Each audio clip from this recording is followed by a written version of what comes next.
Қайырлы күн, қадірлі ата-аналар мен білім алушылар, құрметті әріптестер. Бүгінгі күн ерекше күн. Себебі біз тағы бір оқу жылын артқа қалдырып, табысты аяқтап отырмыз. 2020-2021 оқу жылының соңғы қоңырау мерекесі онлайн форматта өтуде. Биылғы оқу жылы оқу форматы елдегі жағдайға байланысты ұйымдастырылды. Соңғы 90-дарда мектеп түлектеріне штаттық режимде білім алуға мүмкіндіктер болды. Қандай жағдай болса да, сіздер мен біздер жұмыла жұмыс жасадық. Бұл үшін барша ата-аналар қауымына алғысымды білдіремін.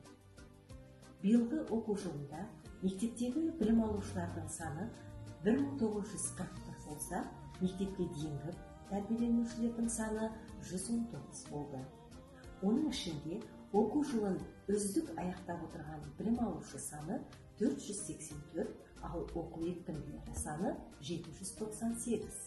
Осындай ерекше білім алушыларымызды біздер мақтан етеміз.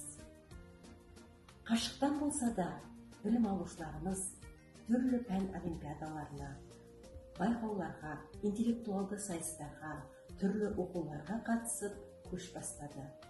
Биылғы жылы жалпы орта білім алған мектеп бітіруші түлектер саны 68.